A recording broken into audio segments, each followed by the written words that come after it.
Amados irmãos e irmãs, paz e bem. O Evangelho para esta quinta-feira, dia 25 de novembro, é Lucas, capítulo 21, versículos de 20 a 28. Antes de começar a proclamar, eu peço a você que não é inscrito ainda no nosso canal, se inscreva, ative o sininho, divulgue a evangelização. Às vezes nós divulgamos tantas outras coisas, divulgue o Evangelho, tá certo? Muito bem. Vamos ao texto. Naquele tempo, disse Jesus a seus discípulos: Quando virdes Jerusalém cercada de exércitos, ficai sabendo que a sua destruição está próxima. Então, os que estiverem na Judéia devem fugir para as montanhas. Os que estiverem no meio da cidade devem afastar-se. Os que estiverem no campo, não entrem na cidade, para que se cumpra tudo o que dizem as Escrituras. Infelizes das mulheres grávidas e daquelas que estiverem amamentando naqueles dias, pois haverá uma grande calamidade na terra e ira contra este povo. Serão mortos pela espada e levados presos para todas as nações, e Jerusalém será pisada pelos infiéis, até que o tempo dos pagãos se complete. Haverá sinais no sol, na lua, nas estrelas, na terra. As nações ficarão angustiadas com o pavor do barulho do mar e das ondas.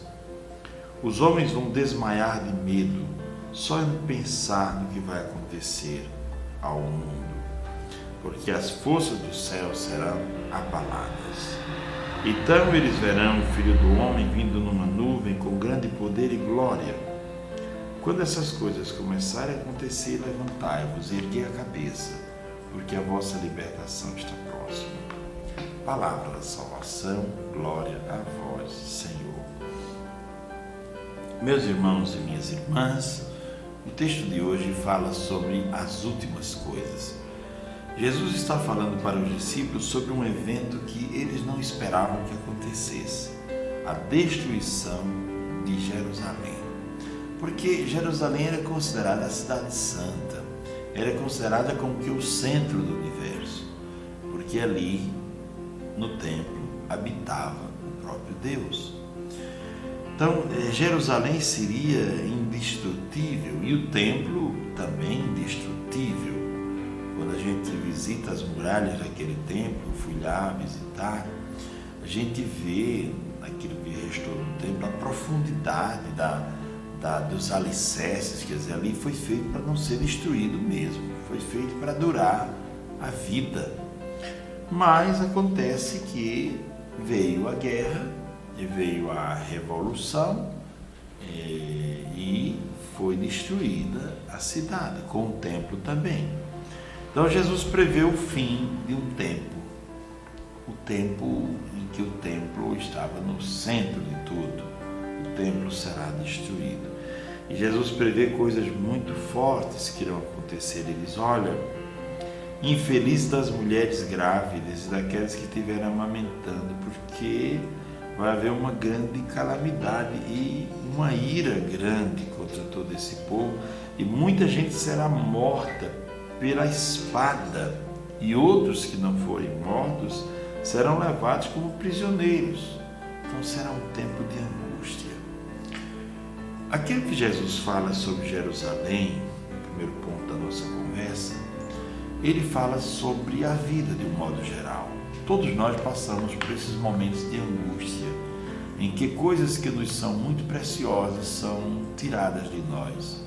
Às vezes é a morte de um pai, de uma mãe, de uma pessoa amiga, não é? Às vezes é o desemprego, muita gente desempregada, quer dizer, lhe foi tirado o que você tinha como fonte de sustento, não é? Às vezes é um outro tipo de calamidade, é o casamento em crise.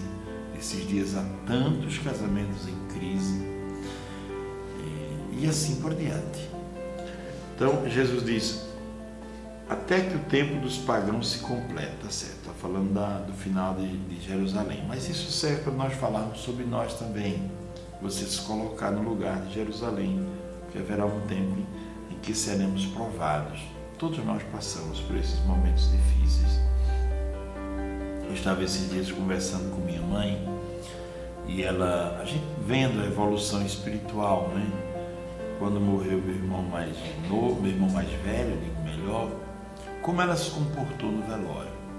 E agora quando morreu o esposo, com 60 anos de casamento, né? Como foram diferentes os dois comportamentos. E ela dizendo, isso mostra o quanto Deus foi bom comigo e o quanto me fez evoluir diante da dor. Eu já não me desespero mais diante da dor, diante do sofrimento. Eu já não me comporto mais como uma criança birrenta que bate o pé, não é? Mas me comporto agora com maturidade. E Jesus fala primeiro da dor, mas depois vem dois pontos muito interessantes do Evangelho que servem para a nossa meditação e para a nossa vida prática. Bom, aí Jesus fala, haverá sinais no sol. E sinais no sol, outros textos da Bíblia falam. O sol é a referência do dia, diz o livro do Gênesis, né? A lua, haverá sinais na lua e nas estrelas. A lua é a referência da noite. Quer dizer, o tempo presente será abalado, para que o homem, no momento em que experimente a provação, a dor, a angústia, ele entre num outro tempo, que não é o tempo do relógio, não é o Cronos, é o Kairos. Quer dizer, que o homem entre no tempo da graça, que o homem entre no tempo de Deus. O tempo do homem será abalado. E aí ele vai perceber que há um outro tempo, uma outra dinâmica, um outro modo de viver, olhando para coisas eternas. E aí vem os próximos passos que Jesus vai dar. Mas ainda continuo falando sobre isso. Sol, lua, estrelas, quer dizer, aquilo que marca o tempo dos homens será abalado. Curioso que no eclipse da hora da cruz, somente Jesus será o sol que iluminará a terra inteira, porque vai haver um eclipse, nós estudamos isso e sabemos, e a Bíblia diz, no dia em que Jesus morreu, naquele exato momento, houve um grande eclipse, houve grande escuridão no mundo, e ele foi o único sol. Quer dizer, haverá um momento em que nós não precisaremos mais deste sol que nos ilumina hoje, porque estaremos iluminados pelo sol da justiça, que é Cristo, não é? Antigamente os romanos chamavam domingo de dies solis, né? O dies solis invictus, quer dizer, o dia para comemorar o sol que não se deixa vencer, porque na antiguidade havia uma crença de que existia um combate, todos os dias o sol combatia com as trevas para poder nascer de novo, né? E muitos pensavam, será que ele nasce amanhã de novo? Havia uma angústia, não é? Uma angústia pensando, o sol nasceu hoje, será que amanhã ele nasce de novo? Então é como se houvesse um combate contínuo. E aos domingos se celebrava isso, né? Domingo era dies solis invictus, era o dia do sol que não se deixa vencer, da luz que não se deixa abalar. E essa luz é uma luz espiritual, né?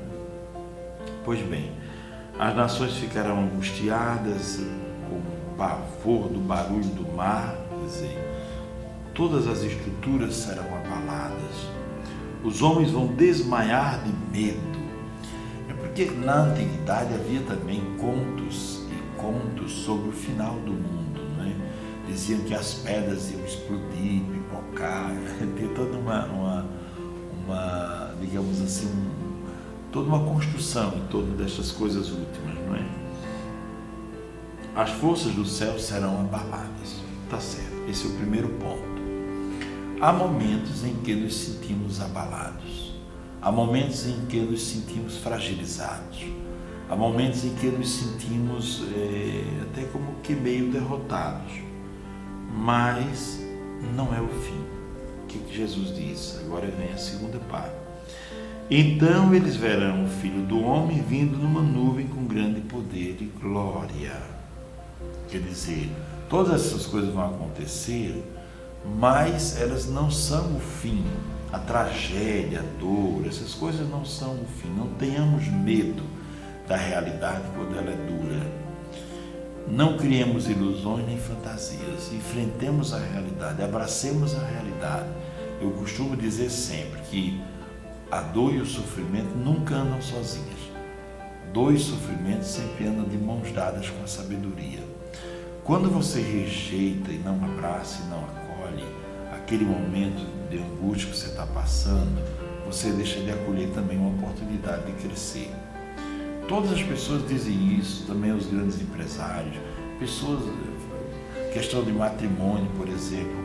Quando é que o matrimônio, quando é que um casal sente que o seu matrimônio está bem constituído? Numa crise, porque depois da crise sai muito fortalecido. Então a crise ela é importante na vida da gente, né? Pois bem, aí Jesus diz, mas a crise não é o mais importante. O mais importante é que durante a crise você saiba que verá ou virá o Filho do Homem. Será o momento de encontrar a Deus. Muitas pessoas encontram a Deus na crise, na dor, na solidão, na doença, no abandono. Nesses momentos, muita gente encontra Deus nesses momentos. E depois vem a terceira parte do texto, que é belíssima. Quando essas coisas acontecerem ou começarem a acontecer, levantai-vos e erguei a cabeça, porque a vossa libertação está próxima. Agora, vejam mesmo o que Jesus diz no final.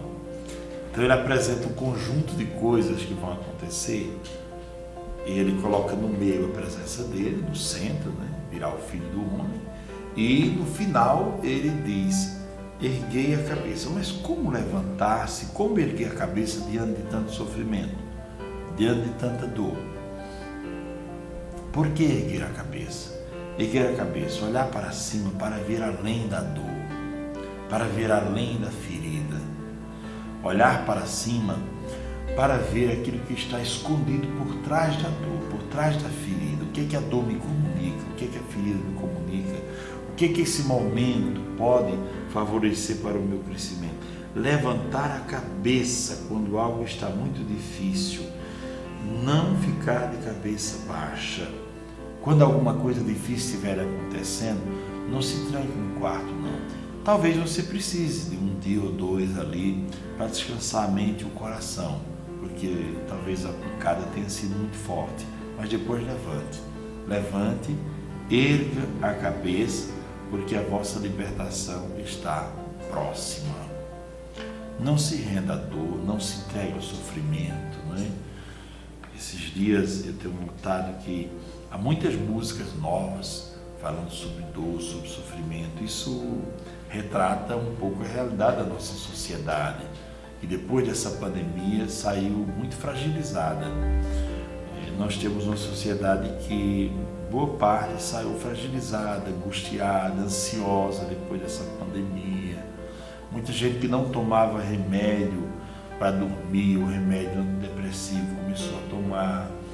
Então isso significa que temos uma humanidade que vai saindo fragilizada, mais forte em alguns aspectos, mas fragilizada em outros. Pois bem, quando o sofrimento bater a sua porta, qual é o conselho que Cristo dá? Erga a cabeça. Erguer a cabeça pode significar também olhar para o alto, como nós dizemos naquela oração, né, na missa. Corações ao alto, nosso coração está em Deus. Está mergulhado na realidade, mas ter o coração em Deus. E saber que tudo vai passar. E saber que angústia e sofrimento são páginas da vida, mas são páginas que são escritas juntamente com amor, misericórdia, bondade, perdão. Que a vida não é somente uma coisa, mas a vida é uma coisa dinâmica, é algo dinâmico, na qual cabem todas essas coisas, porque estas coisas acontecem para o nosso crescimento. Então, na dor, procure o Senhor. Não procure respostas em coisas que você vê que não vão lhe dar respostas. Não procure respostas falsas e não procure preencher vazio com vazio. Preencha vazio com coisas substanciosas. Preencha vazio com oração. Preencha vazio com a presença do Senhor. Não procure preencher o seu vazio de qualquer maneira. Pois bem, meus irmãos e minhas irmãs, eu desejo a todos um ótimo dia, paz e bem, e que esse Evangelho sirva para pensar sobre a vida. Você está vivendo uma grande angústia, saiba que não é o fim. que essa angústia não veio para destruir, ela veio para lhe fortalecer. Abençoe-vos Deus, que é todo-poderoso, Pai, Filho e o Espírito Santo. Amém. Alegria e paz. O Senhor nos abençoe.